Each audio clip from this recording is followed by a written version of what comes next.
Most people don't even make a resolution anymore. Why? Because they've made them from years and years and years, and they know they're not going to follow through. So after a while, who wants to disappoint yourself? Who wants to be upset with yourself? Why even bother to set a new standard for this year? You know it's going to be the same as last year. If you're the kind of person watching this right now, and you've actually opened this email and you haven't shut me off already, then obviously that's not you. So the question is, what is it that makes us even want to make a resolution? It's an interesting question. Why is it at the beginning of the year we have this tradition, but it goes beyond tradition. It's something inside of us that makes us want to make things better. Here's the big challenge of life. You can have more than you've got because you can become more than you are. And of course, the other side of the coin reads, unless you change how you are, you'll always have what you got. Somebody once said, if you took all the money in the world, divided it up equally among everybody, it would soon all be back in the same pockets. Success is something you attract, not something you pursue. So instead of going after it, you work on yourself. Personal development. Of all the assignments Mr. Shope gave me at age 25, this was probably the most difficult. I think it's an unending challenge to see what you can become. The major key to your better future is you. The major key to your better future is you. Transfer this to a card or something where you can put it up, where you can see it every day. This is a good phrase just to glance at, to keep in mind as you're putting the day together. If you'll just let this talk to you during the day, I found it to be tremendously helpful. Statistics show that 95% of the people that actually made a New Year's resolution have already broken it by today. And that's if you even made a resolution. Now, if you're the exception to that, I'm thrilled for you, and I support you, and I say keep rocking it. But if you've missed, maybe I could drop you a quick little message or two here that can help you not only recover, but get way beyond just making some New Year's resolution and make some real lasting change in your life. Life is not just the passive. Life is a collection of experiences, their frequency and their intensity. Life is not just watching the clock tick away. Life is a collection of experiences, their intensity, their frequency. Love, a job you find joy from, is not something you discover. It's not like, I found love. Here it is. I found a job I love. That's not how it works.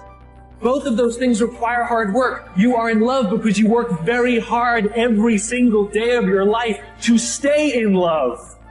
You find a job that brings you ultimate joy because you work hard every single day to serve those around you, and you maintain that joy. It's not a discovery. This large, immovable object. Life, career fulfillment, relationships are journeys. The problem is, this entire generation has an institutionalized sense of impatience. And do they have the patience to go on the journey to maintain love, to feel fulfilled? Or do they just quit and on to the next, dump and on to the next, ghost and on to the next? God didn't bring you in this world to be average. God didn't bring you in this world to wake up and die one day and just be another person that lived and died and didn't do anything significant in this world. You're still alive. So therefore, God is not done with you. You're still here. God has a plan for your life. God has things in mind for you beyond anything you could ever imagine. But you know what I discovered? When you're working at your dream, somebody said the harder the battle, the sweeter the victory. Oh, it's sweet to you. It's good to you. Why? See, when it's hard and there's a struggle, see, what you become in the process is more important than the dream. That's far more important. The kind of person you become, the character that you build, the courage that you develop, the faith that you're manifesting. Oh, it's something that you get up in the morning, you look yourself in the mirror, you're a different kind of person. You walk with a different kind of spirit. People know that you know what life is, that you have embraced life. You know it was hard, but you did it hard. Key phrase. Self-protection leads to mediocrity. Self-service leads to fortune. Self-investment leads to fortune. Look, if you want to get rich, you want to be really successful. When I say rich, I'm not talking about money. I'm talking about a rich life, freedom, time with family, choices, get to do what you want. You get to move where you want, go where you want, do what you want. My dad died when he was 52 years old. My dad worked his whole life to provide for 5 kids and his wife, and he did his job, and then he died. That's not the program I want to get on. Is that the program you want to be on? My dad died. He bought his dream house 9 months before he died. He leaves 2 10-year-old boys, one of me. I'm a twin.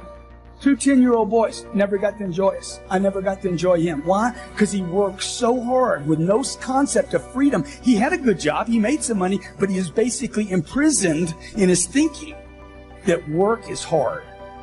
I want you to focus on you. Sometimes you get caught up in the distractions of life that you forget the main thing, and that is taking care of you. As I said, that life is based upon transformation, disruptions, and miracles. But in the midst of all of this, I want you to write this down. You got to keep it moving. And my heart goes out to family members and friends who've lost loved ones. And you got to keep it moving. You can't stay where you are. You can, but you don't want to stay there. Got to be a new you. And so in order for that to happen, for you to radically change your life, I want you to write down, what are you going to release? Number 1 is procrastination. Starting today, put off the things that you are okay with dying in you today. I'm not okay with my book dying in me today. Because you're here today, gone today. We don't know how much time we have left. We don't know the day, the time, or the hour. You came here to do something. There's something in you that's unique to you. That's a representation of your intelligence, of your talent.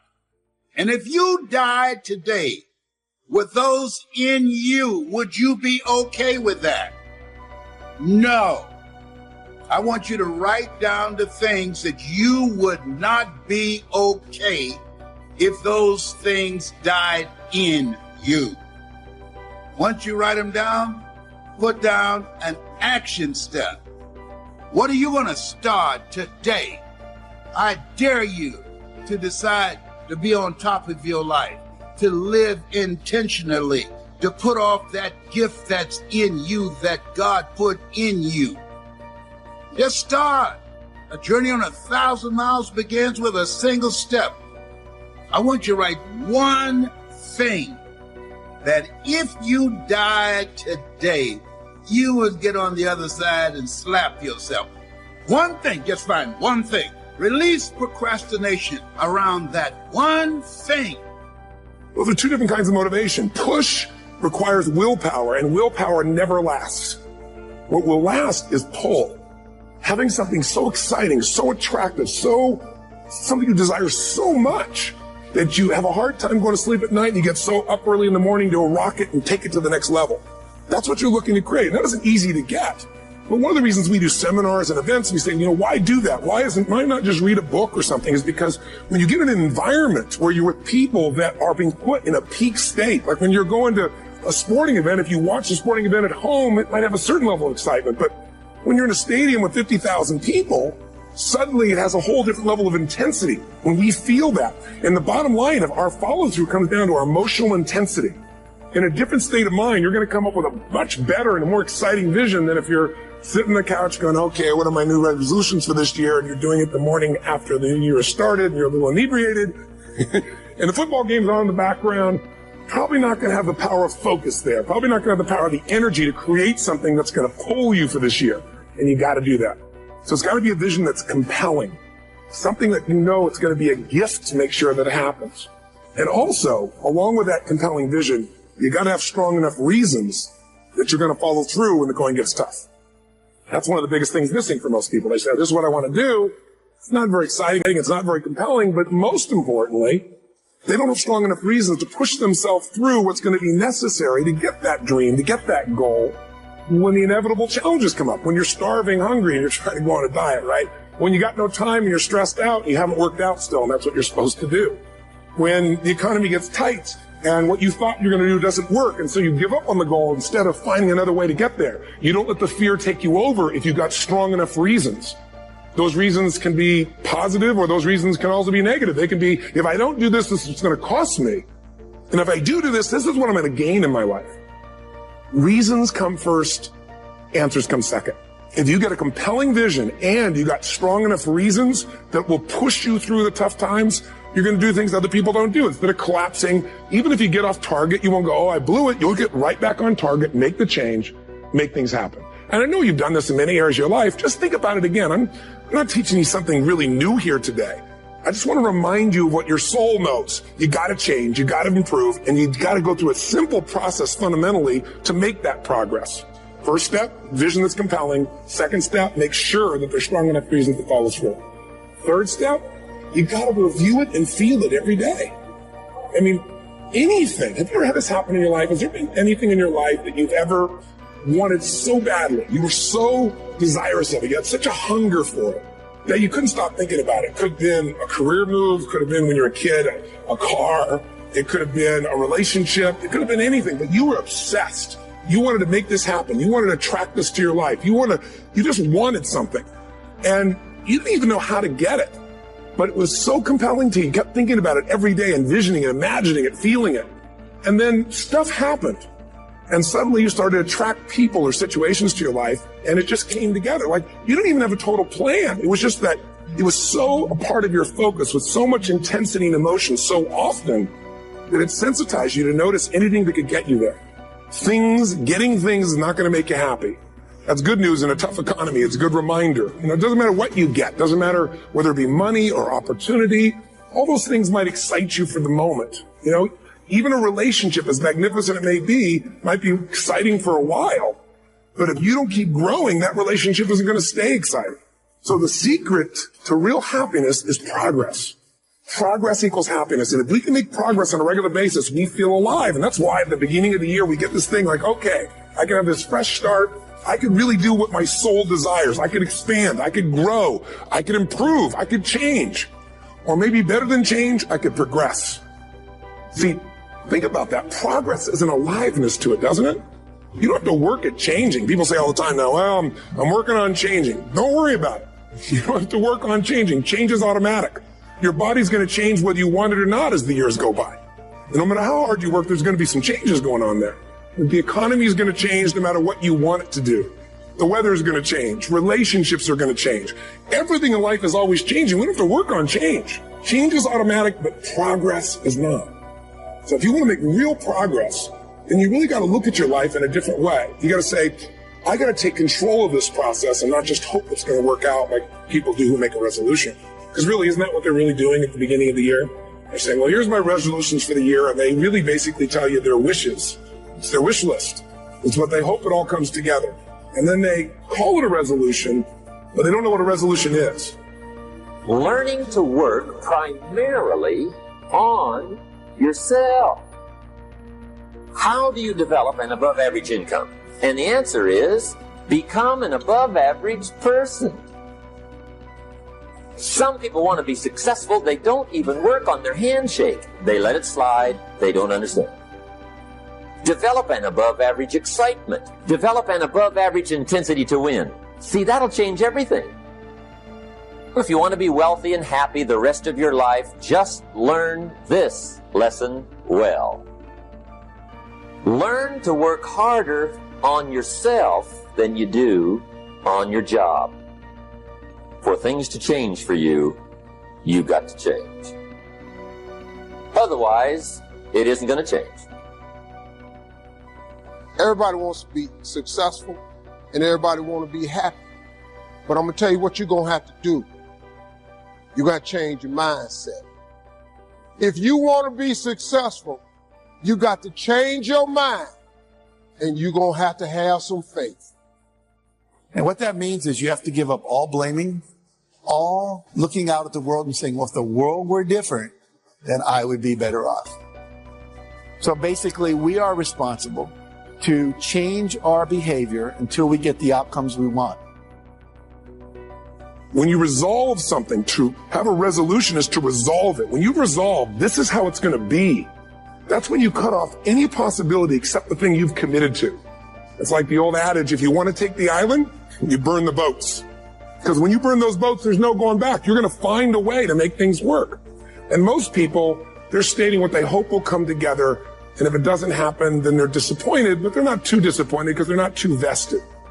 What does it take to successfully create a lasting change in your life? To not only have a New Year's resolution you follow through on, but really have a lasting change? Well, the first step for lasting change is very much like making a New Year's resolution. Fundamentally, it's the same. The first step is you got to have a vision for what it is you really, truly want. Not what you think you want or what you should have. I mean, what are most people's New Year's resolutions? I'm going to stop eating sugar. I'm going to stop smoking. I'm going to lose 10 pounds. The problem with that is it's not very inspiring for most people. It's not telling you what you're going to get. It's only what you're not going to do. And it's kind of hard to have you move forward with that. A vision is about what you're here to create. A vision that really works is one that excites you. If you say, well, my resolution, my goal, my outcome for this month, this week, this year is to lose X number of pounds, that's okay, but it's not very compelling.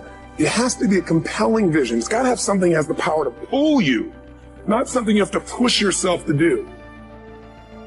When we start questioning ourselves, we're instilling doubt in our brains and especially in our subconscious that is keeping us from going full force towards the goal. Is it easier to go towards a goal that you know 100% you're going to achieve and pour all your energy into it? Or is it easier for you to pull back and not put all your energy into it and all your resources and all your time and all your knowledge because you think it might not happen because there's a slight doubt? People that say they have dreams or want to open a business or want to do something differently than what they're now doing, they don't like their jobs, they're unhappy, they're unfulfilled. People who say they want to improve their income level, look at how they spend their time.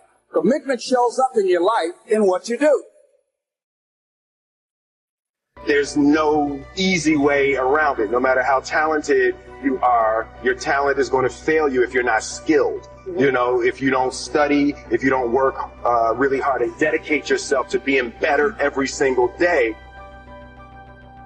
I love the process. I love the thought of working for what I want. And I firmly believe you're never supposed to wish for it more than you're willing to work for it. Your expectations never supposed to exceed your effort. But a lot of people, they wish, and they're not willing to work. And the great thing about life has a funny way of testing all of us and seeing how bad we really want what it is that we say we want. I've never really viewed myself as particularly talented. Where I excel is ridiculous, sickening work ethic. While the other guy's sleeping, I'm working. While the other guy's eating, I'm working. You want to take care of yourself. I don't think that as a participant in life, you cannot be committed. You either committed to mediocrity or you're committed to greatness. You're either committed to being productive or you're committed to being non-productive. You're committed to being happy or you're committed to being unhappy. Here's the next one. Live with intensity. You might as well turn it up a notch or two after this weekend. Why not? Invest more of you in whatever you do. Be a little stronger, be a little wiser. Step up your vitality, contribution. Put everything you've got into everything you do, and then ask for more vitality and more strength and more vigor. More heart, more soul. No one can make you do or not do what you say you're going to do. Tell yourself every morning, I'm going to stick to this, I'm going to do this, I'm going to strive for this goal. I'm not looking forward to December. I'm not looking over the whole year. I'm focused on today. It's a bigger dream waiting for you, just waiting for you to step into it. To step into it. Your life is big. Your life is huge. And we spend so much time wanting to be in somebody else's life. And you don't get honored, you don't get revered, you don't get celebrating wanting what somebody else has, because that which created you, divine intelligence that dreamed you from before your ancestors ever knew they would become your ancestors, that which dreamed the seed of you, wants you to know how special, how wondrous, how mysterious, how complex, how glorious, how phenomenal you are. And you get no credit messing in somebody else's territory or trying to have power over something you have no control. Another one of my favorite teachings is The Wizard of Oz. When the Wicked Witch of the West says, go away from here because you don't have any power here, you have no power in any territory other than your own. Oh, but you are the master of that. You get to be the master of your own fate. You get to be the captain of your own soul. And if you just manage that, if you just took care of your territory, oh, the glorious, glorious, glorious, wondrous, wondrous opportunities and possibilities that are waiting for you. So the question is, what are you resisting? What are you pushing against? What are you not allowing? What are you blocking because you have this idea of who and what you're supposed to be, instead of leaning into the dream that's already been created and waiting for you. It's waiting for you. And the second, it's an instant thing. It's a shift in the way you see yourself and the power from which you have come. It all comes down to the inner game, my friends. Changing your life is a change in the inner game. The outside world you can't control, but you have absolute control over this one if you learn the dynamics of what shapes you. And identity is one of those simple, clear, fundamental basics that if you start to shift it, everything else will shift in your life as well. Some people, by the way, have to have more than enough money to do what they want, when they want, where they want, with whomever they want, contribute the way they want. And if that's their must, they find a way. I know that sounds overly simplistic, but it's true.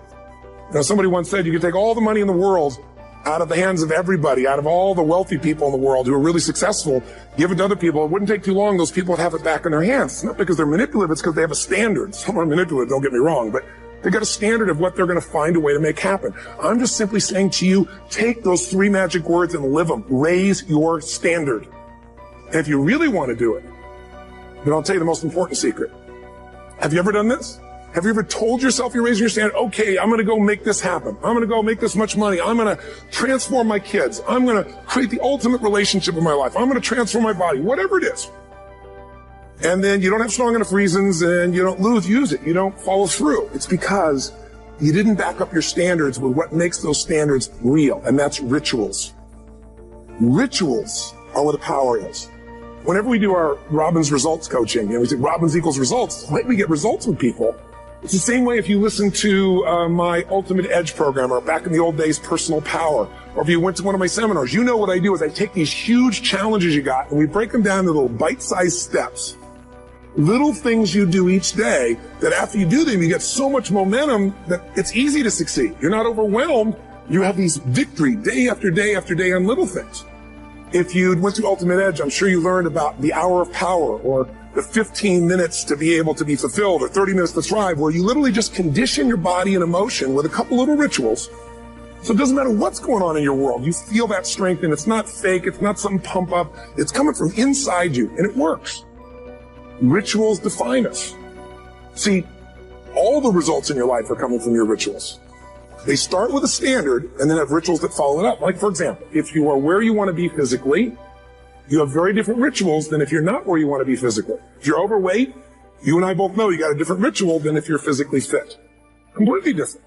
You get up in the morning, what's the first thing you do if you're fit? Your shoes are there, you roll over. Doesn't matter how you feel, you put on your shoes, you lace them, you start walking, or whatever that ritual is. If you're overweight, you roll over and you have a very different ritual. You might roll over several times to turn the alarm clock off. You go in and get your mocha, whatever, special coffee. You stop by at Starbucks, whatever the case may be. You have your nice sugar muffin. It's supposed to be really nice for you. Whatever you do, it's a different ritual.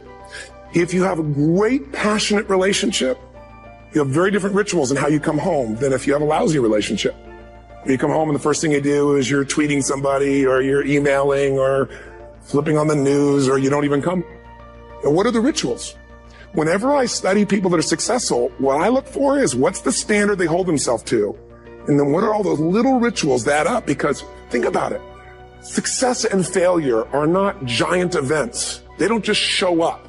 You don't just suddenly become successful or suddenly have this cataclysmic event that makes you fail. It may look that way, but failure comes from all the little things. It's failure to make the call. It's failure to check the books. It's failure to say, I'm sorry.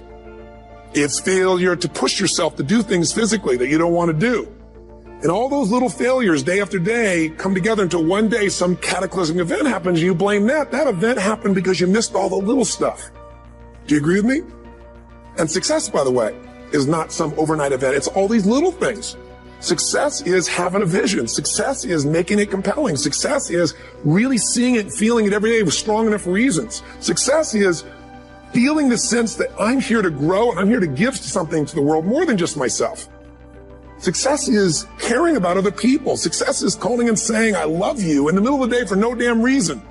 Or sending a note. That'll change your relationship. Have a ritual of something funny, playful, or a surprise you do. How many relationships are dead today because they have no surprise rituals anymore? You need to have some rituals, some cool things you do that nobody else does that gives you a better life than anybody else has. I'm certain that part of the reason why people let goal setting slide is because it is a lot of work. As I said, you'll be constantly revising your lists of short-range and long-range goals, rearranging them, refining them, redesigning them, establishing different priorities, adding new goals, perhaps deleting others. It's interesting that so many people work hard on their jobs, but they don't work hard on their futures.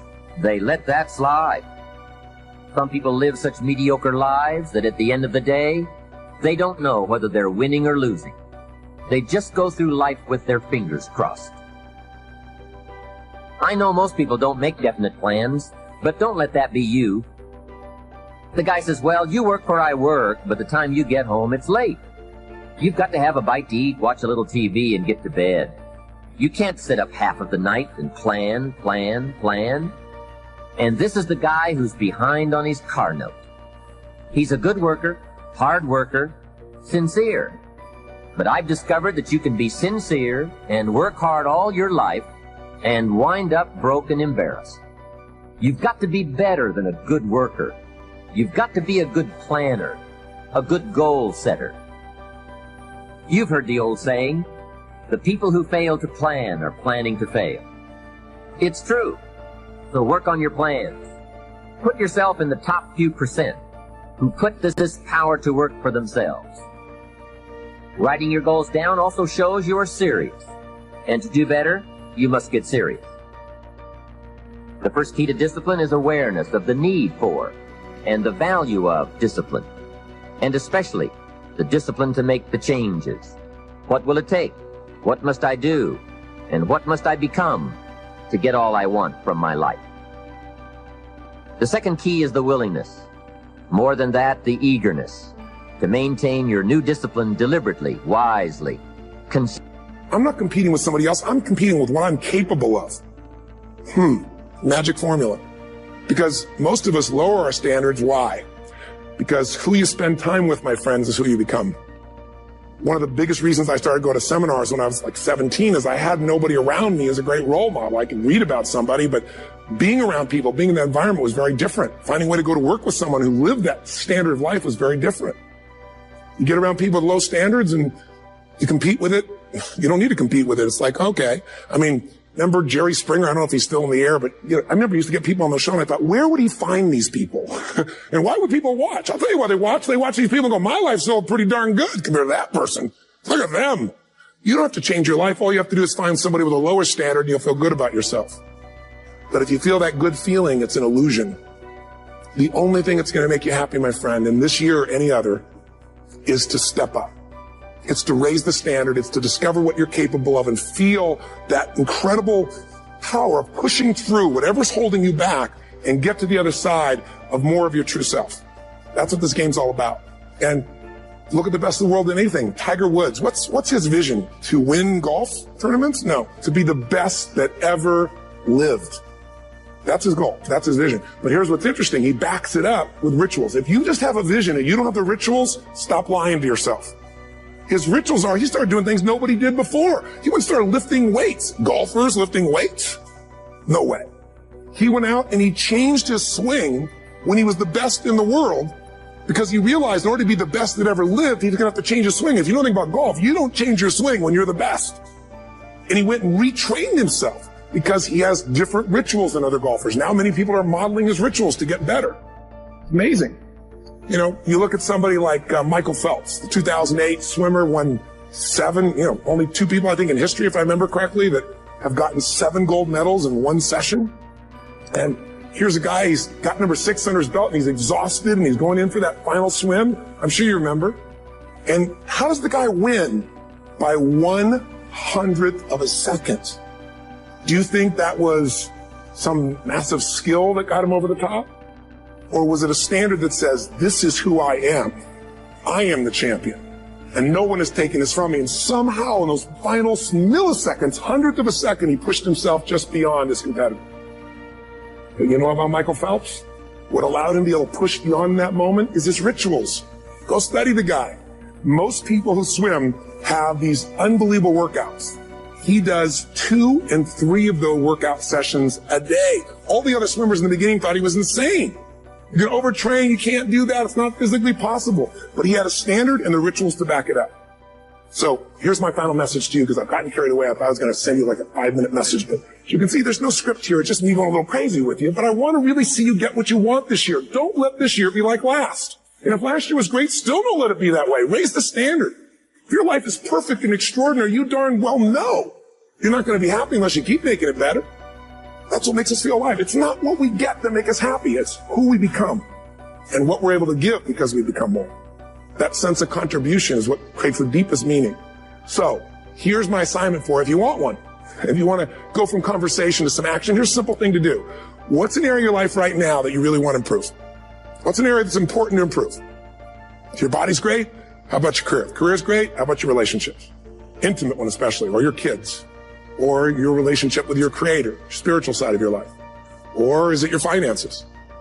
Figure an area that really matters. Decide on that area. Number 1, write down what your life is like in that area right now as specifically as possible. So you might say, well, I'm 13.5 pounds overweight, whatever the weight is, whatever the situation is, or my body fat's like this, or I wake up exhausted in the morning, and you write the truth of where you are right now. So you're real clear. Or I'm not in a relationship. I say I want a relationship, but I'm not in one. And I don't seem to find them. All the good ones seem to be gone is my belief. And I really do want one, but I don't have it. Whatever your definition. Or I'm in a relationship and God, I wish I wasn't in a relationship. I'm planning my escape. Wherever you are. Or I have a wonderful relationship. We love each other, but there just isn't enough passion. Just write the truth of where you are. The area you want to change, but write how it is. Achieve greatness in little things. Take on difficulties while they are still easy. Do great things while they are still small. The sage does not attempt anything very big and thus achieves greatness. Greatness comes from being in the moment, here, present, in the now. The sage confronts difficulties but never experiences them. This is the idea of thinking small. And finally, I'd like to see you change from this thought. Change from seeing yourself as separate to seeing yourself as connected to everyone and everything in the universe. Here's the secret of making it a great year. Every day, serve someone. Every day. Every day add value to people.